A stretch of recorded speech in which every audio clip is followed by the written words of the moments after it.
यही रात के करीब 1:30 थे। मैं जगा हुआ था, इंस्टाग्राम पर फीड स्क्रॉल कर रहा था, मीम्स देख रहा था। अचानक एक अननोन नंबर से कॉल आई।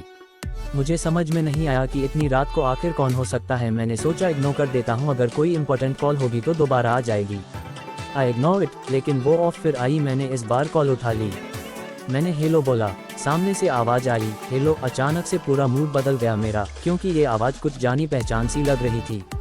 ये आवाज़ सुनते ही आंखों के सामने अंधेरा छा गया। बहुत सी यादें ताज़ा हो गई, बहुत से जख्म ताज़ा हो गए। मेरी टूटी हुई आवाज़ में एक बार फिर हेलो निकला और वहाँ से आवाज़ आई, डिस्टर्ब तो नहीं किया। मुझे रिप्लाई करते हुए भी घबराहट सी हो रही थी। मैं बोलूँ ना बोलूँ कुछ समझ में नहीं आ रहा था। मेरे मन में सवालों का भवंडर घूमने लगा कि आखिर क्यों आज ऐसे अचानक इतने सालों बाद मेरी याद आ गई, क्यों आए हो अब। मैंने हिम्मत करके बोला, नहीं बोलो। उसने पूछा कैसे हो। मैंने कहा ठीक हूँ, तुम। मेरे इस सवाल के बाद उसका रोना छूट गया और कहा ठीक नहीं हूँ। अब मैं और भी ज़्यादा कंफ्यूज हो गया कि यह हो क्या रहा है। आउट ऑफ नोवेयर इतने सालों के बाद देर रात को कॉल आती है और रोना निकल गया। मैंने छुपाया, बात करी तो पता चला कि वह जिसके साथ थी उसने उसको किसी और के लिए छोड़ दिया।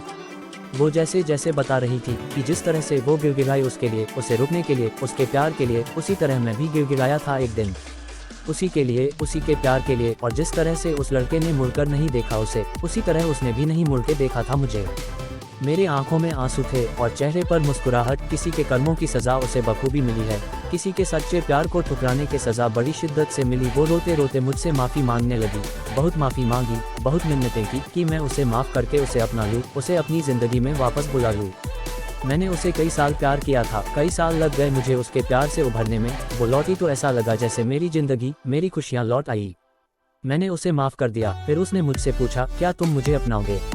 इस सवाल को सुनते ही मुझे वो सारे दिन, सारी यादें, सारे किस्से याद आ गए। हमारी पूरी रिलेशनशिप फ्लैश हो गई और मैंने आंखों में आंसू लिए जवाब दिया, कभी नहीं। मैं तुम्हें तुम्हारे किए माफ़ जरूर कर सकता हूँ, पर तुम्हारे जैसे इंसान को अपनाने की भूल कभी ज़िंदगी में नहीं कर सकता। वो जख्म जो तुमने दिए, वो आंसू जो तुम्हारी याद में हर रात, दिन, महीने, सालों तक बहाए, वो कैसे भूल जाऊँ। वह दर्द जो तुमने दिया है उसे कैसे भूल जाऊँ।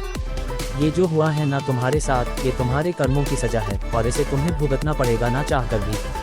अगर तुम्हारी कोई मजबूरी होती तो शायद मैं एक बार तो तुम्हें अपना भी लेता, मगर तुमने मुझे किसी और के लिए छोड़ा।